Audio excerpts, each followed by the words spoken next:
Legions march on perfect roads. Aqueducts carry water into the heart of the empire. The fates of the world are decided in the forum. This is Rome as we know it, a civilization built on strength, discipline, and civic virtue.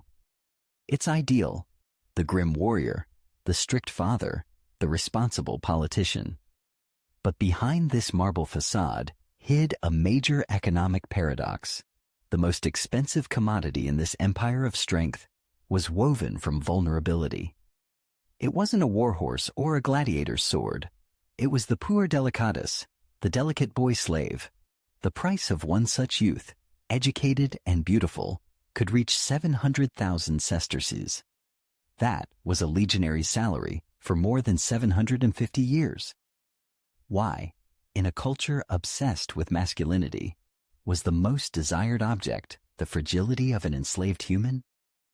This question shatters the conventional picture. It points to a hidden system that operated behind the scenes of imperial grandeur. Why, in an empire of strength, was the most expensive commodity weakness? This system was built on two brilliant and seemingly unsolvable riddles. First, how could it be that the most expensive young slaves lived in luxury, receiving the best care and food, while the sons of free Romans were raised with the strictest austerity? What logic placed the well-being of a thing above the upbringing of a future citizen? The second riddle is even more counterintuitive. Why did a slave who received a peculium from his master, the illusion of his own shop or workshop, begin to work even harder? Why did he become even more loyal? Logic suggests that the first sesterce earned should have been a step toward escape. These are not random oddities. They are key elements of a calculated system of psychological control.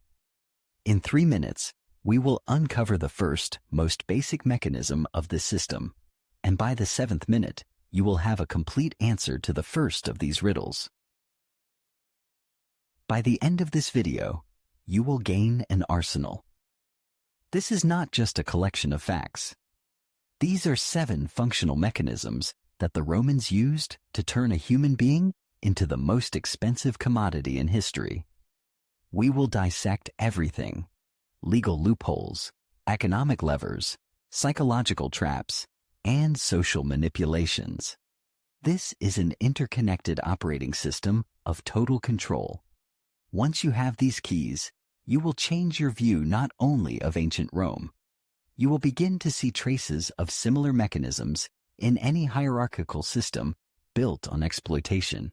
This is a universal code that we will crack open using the Roman example, and we will start with the very foundation of this system, the moment a person legally ceased to be human, with the cold calculation of the Roman market for human goods. How could a boy captured on the frontier be worth more than an aristocrat's villa with its gardens and servants? At first glance, the answer lies in the law. Roman law coldly stripped a person of all rights, turning him into an object, a res. This was a legal formality necessary for trade. But a price of 700,000 sesterces shatters this abstraction. For that money, one could buy a huge estate or hundreds of slaves for the fields. This was not just an object, but a supremely valuable asset. The reality of the situation was stark during the inspection procedure. As Varro described, a buyer would force a naked youth to run and jump, personally inspecting his teeth and skin, as one would with livestock. But the price depended not on strength, but on skills. This turned the purchase from a simple transaction into a risky investment. Why were educated youths from Greece valued more highly than physically strong barbarians? A Roman aristocrat was not just buying a body, but a future reader, secretary, or musician.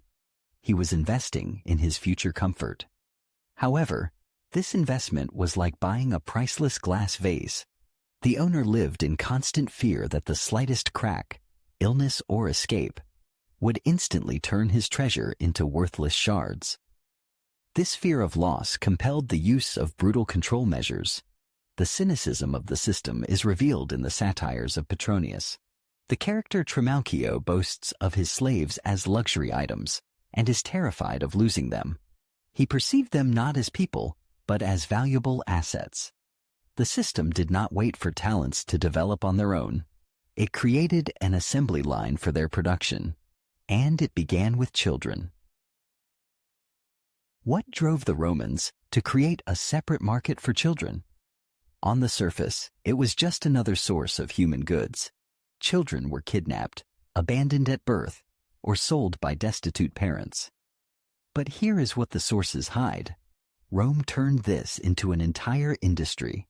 There were schools and farms dedicated to preparing such children. They were purposefully taught arts and literacy to be sold a few years later at a massive markup. It was a cold business model. The key figure in this market was the dealer, known as a mango.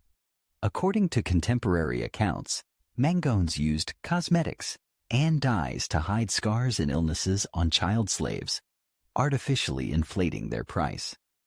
Imagine for a moment that your value is determined solely by your usefulness to others. Do you recognize this feeling from your own life? What happened to a boy after he was bought for a fabulous sum?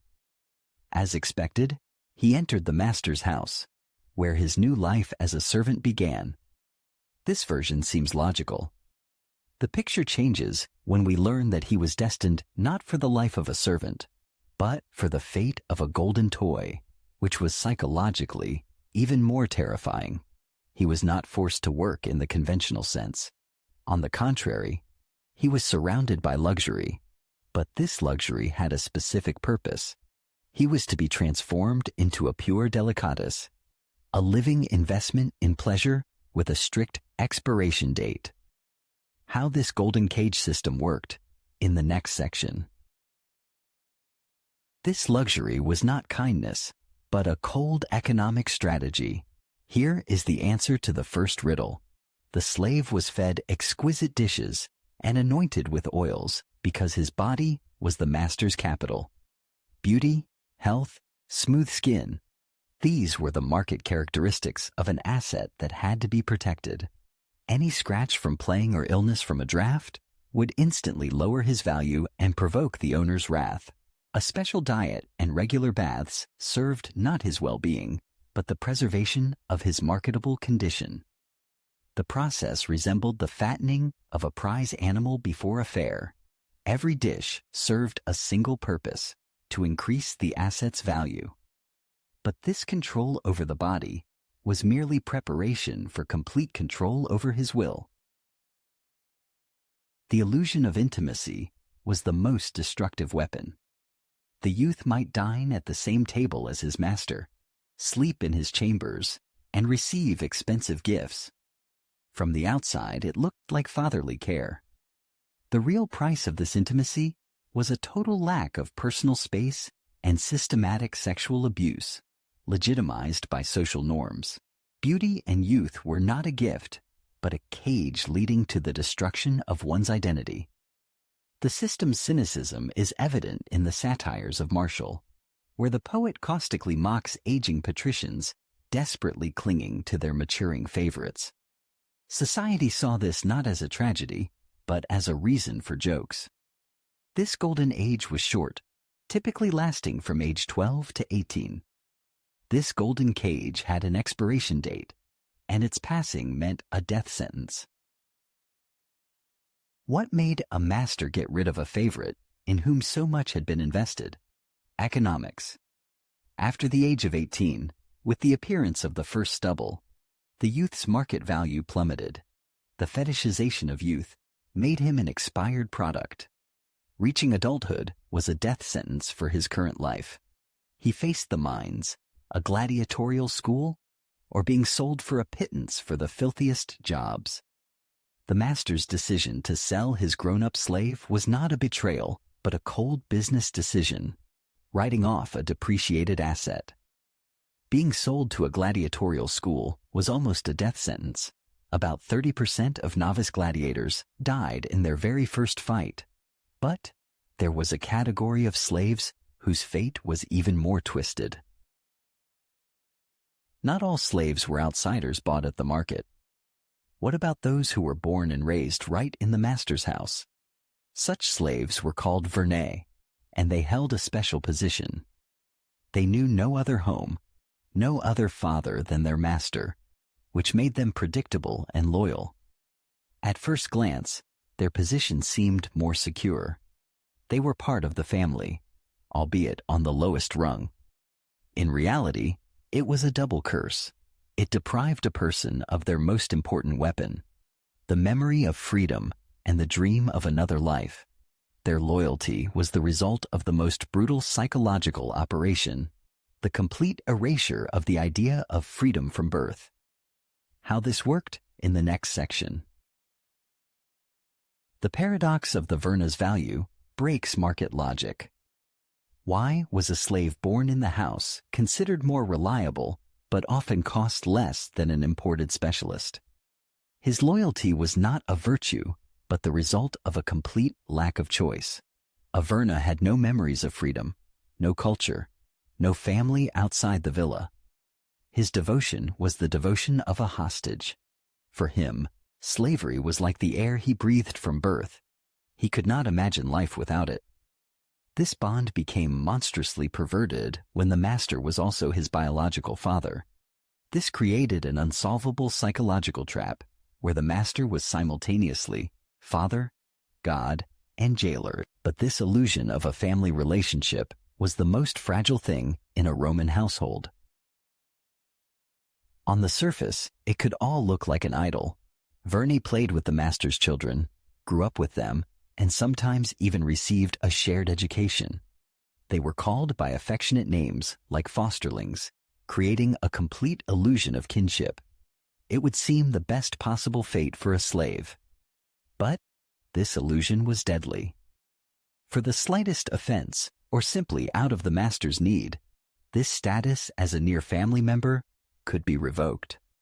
A fosterling could be sold to the mines without hesitation, shattering his entire worldview. The depth of this contradiction is visible on Roman tombstones. Epitaphs are filled with sincere grief for a deceased verna, who is called vernulae dulcissimo, to the sweetest home-born slave. The feelings may have been real, but they never changed the slave's legal status as a thing. Whose fate was more tragic? The German captured in battle who remembered freedom, or the verna who had never known it? The captive's suffering is obvious. He lost everything: family, home, freedom. His body is in chains, but his spirit remembers another life, which gives him inner strength and the will to fight. His tragedy lies in his loss. The verna's position seems more comfortable, but his tragedy is deeper. His suffering was not physical, but existential. He had no before and after. His will was amputated at birth. Which form of slavery is more terrifying? The one that chains the body, or the one that colonizes the mind?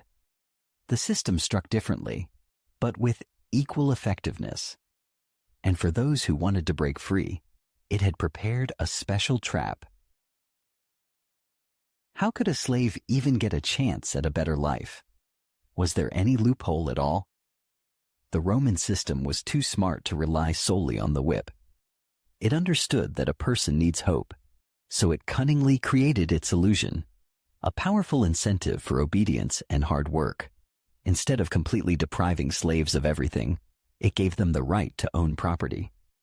At first glance, this seems like a progressive step. In reality, it was the most brilliant and deadly trap. This right was called the peculium. The Romans understood: to control a man, give him something he is afraid to lose. The peculium turned the dream of freedom into the strongest chains. How this diabolical scheme worked, we will reveal in the next section. How do you make a slave work harder without resorting to the whip? The Romans answered this engineering question by creating the illusion of a chance. This chance was called the peculium. A slave was formally allocated property, money, a shop, a workshop, or even other slaves to manage. But here is what the legal texts reveal. All this property still legally belonged to the master. At any moment, he could take everything, nullifying years of effort. When a slave finally accumulated enough to buy his freedom, he was effectively paying the master with the master's own money. The peculium worked like a river allowed to flow freely, but all its water ultimately flowed into one lake, the master's purse. This system did not just deceive, it broke the will, turning the slave into a hostage to his own success. Let's imagine a slave given a pottery workshop to manage. He works day and night. Every denarius earned brings him closer to his dream, to buy freedom for himself and perhaps his wife. Hope becomes his fuel. But the more he earns, the tighter the noose becomes. The master, seeing his success, raises the rent and demands a larger share of the profits. The slave becomes a cash cow that is too profitable to set free. Escape becomes impossible. According to the law described in the digests of Justinian, a runaway slave lost his entire peculium. His workshop, his savings, his dream, all of it became an anchor that held him in place more securely than any chains. But there were those who reached incredible heights. Could a slave become richer than a free Roman? Yes, and the sources confirm it. This was especially true for slave managers, or velici, who oversaw entire estates and trading operations. Their property could be colossal. This very fact became their curse. Such a slave was a brilliant manager, bringing his master enormous income. To free him meant killing the goose that lays the golden eggs. The tragedy of talent is visible in the letters of Pliny the Younger. He describes his manager as an incredibly effective administrator, almost a friend. Yet, despite all his merits, Pliny never freed him, keeping him by his side until his death. Such a slave's peculium could reach 1,000,000 sesterces, the fortune of 250 legionaries. But this was just an economic lever.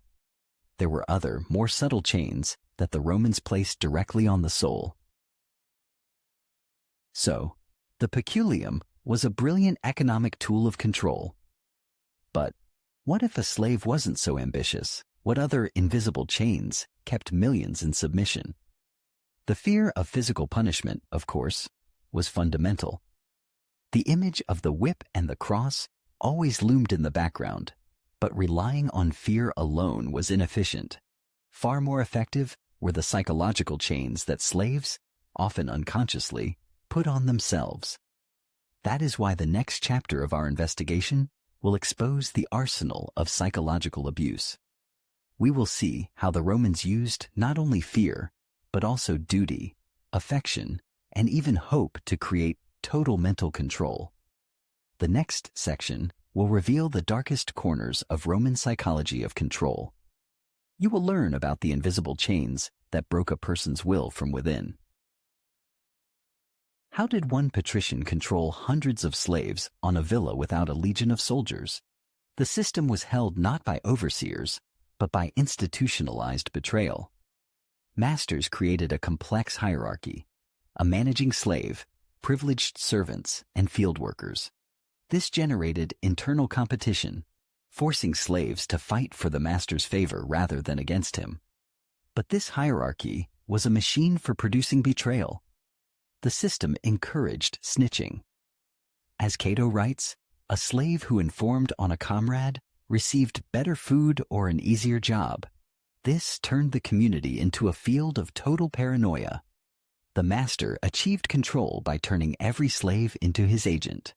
He didn't need to listen himself. Hundreds of ears listened for him.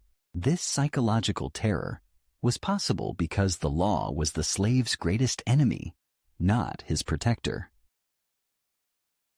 Was there any law that could protect a slave from a master's sadism? Paradoxically, yes. Laws of the later empire formally forbade killing a slave without cause. The philosopher Seneca condemned cruelty. This created a veneer of humanism. But how could a slave use this law? He couldn't. Legally, He was not a person, but a thing, a res. He could not file a lawsuit or testify in his own defense. Any protective laws were meaningless. The culmination of this absurdity was the monstrous family law. If a slave killed his master, absolutely all slaves in the household were executed, the elderly, women, and children. In 61 AD, after the murder of the prefect of Rome, Pedanius Secundus, the Senate, on Nero's orders, executed 400 innocent slaves from his household. The law was the ultimate mechanism of collective fear. In this legal vacuum, the master gained the power to manipulate the most sacred things, family and love. Could people deprived of rights love? The system allowed it, turning love into the strongest chains. Slaves were permitted to cohabit in a union called contubernium. They lived together and raised children. This created a semblance of normality and reduced the likelihood of escape. But this union had no legal force. A master could at any moment sell a husband, wife, or child separately to punish them or simply out of financial need. This constant threat was a powerful lever of pressure. In Cicero's letters, the sale of slave children is discussed as a routine financial transaction. Economic expediency always trumped human feelings. Love for one's family became the most effective tool of enslavement. But if even this didn't hold people back, why didn't they revolt en masse? If a slave's life was so unbearable, why isn't the history of Rome a continuous series of revolts? The answer is obvious: fear. After the suppression of Spartacus's revolt, 6,000 of his followers were crucified along the Appian Way. That's one crucified person every 100 feet for over 100 miles. The system ruthlessly demonstrated its power. But terror paralyzes. It doesn't motivate hard work. For efficiency, another tool was needed. That tool was hope. Hope was the strongest collar. The system needed a mechanism that made slaves work loyally for decades. This mechanism had to appear merciful while being a pragmatic calculation. This process, called manumissio, was not a ticket to freedom, but a door into another, more cunning form of bondage. At first glance, the freeing of a slave, manumissio, was the highest reward for decades of faithful service.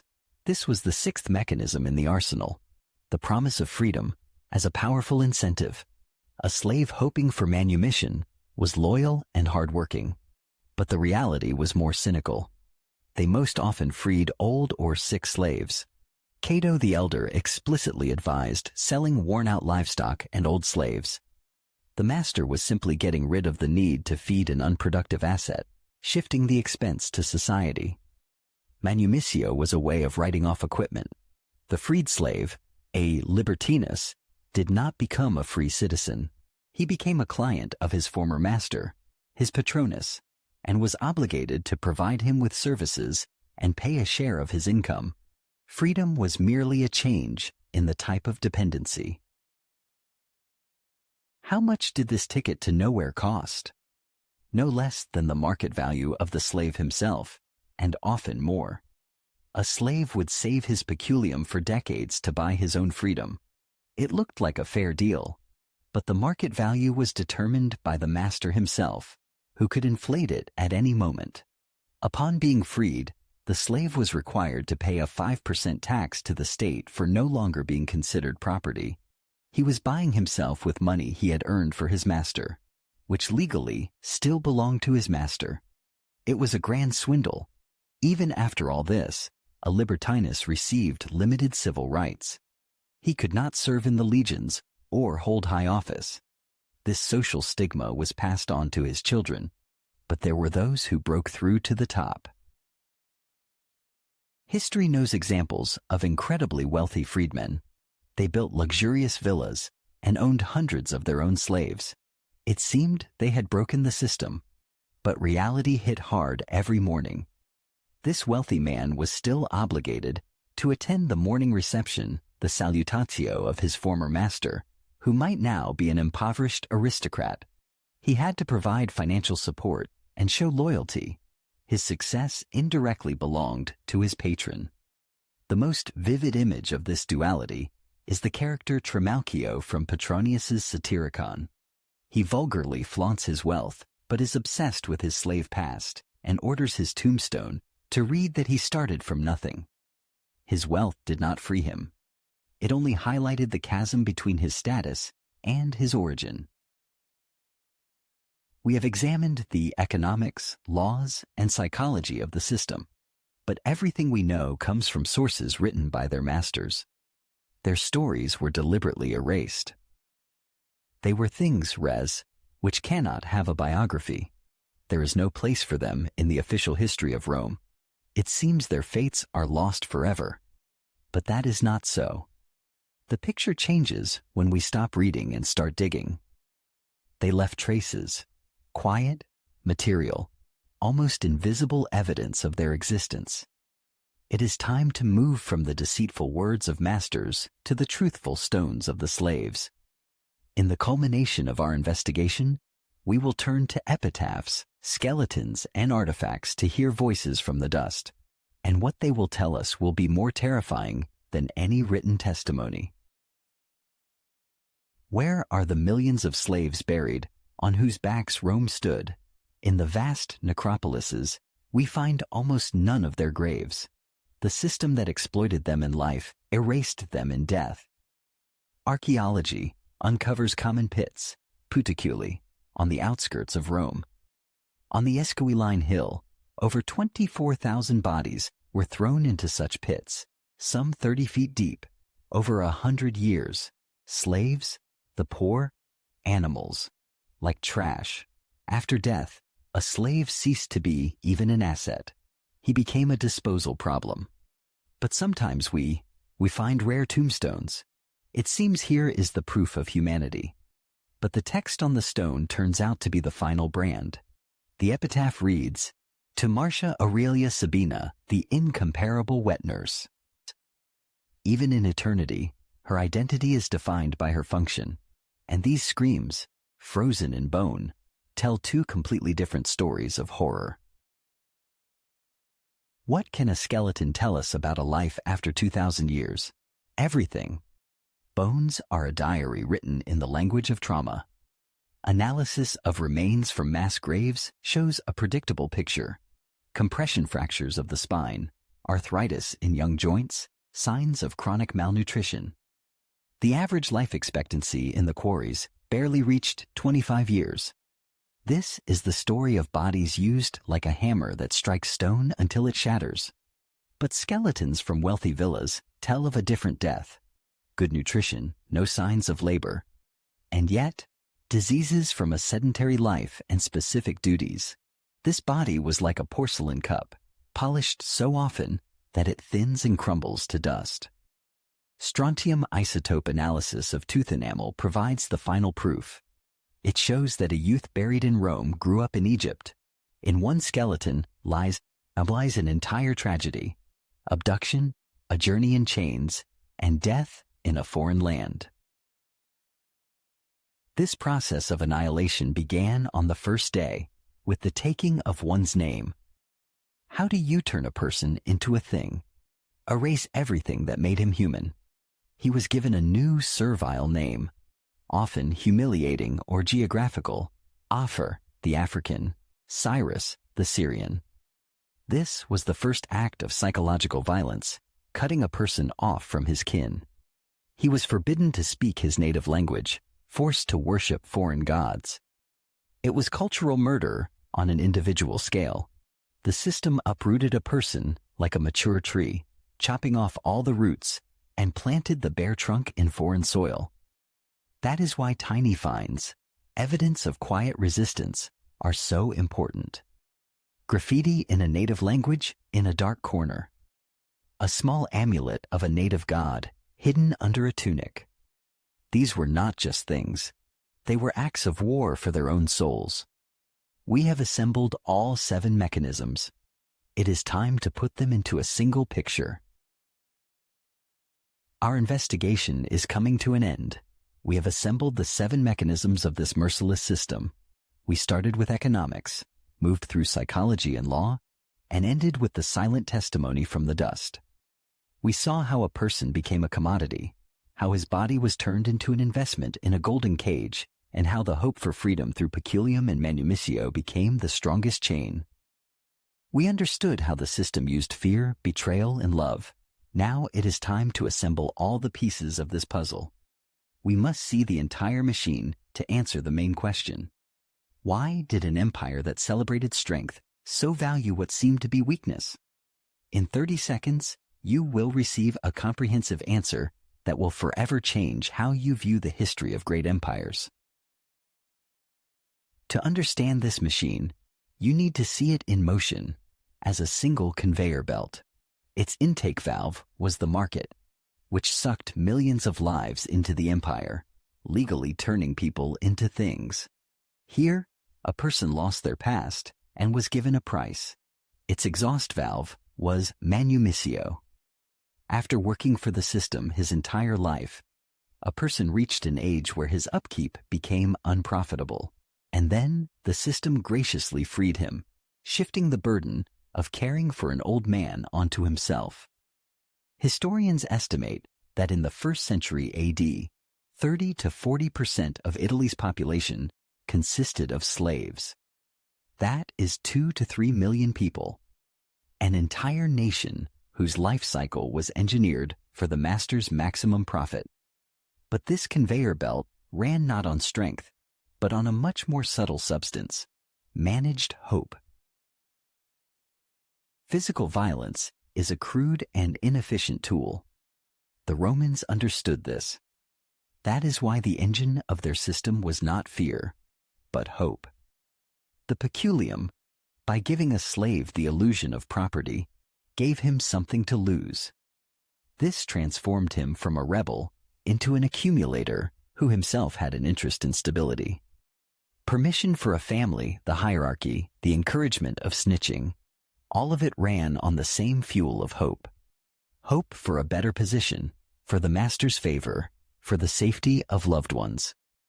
The system achieved a state where slaves became the most effective overseers of themselves.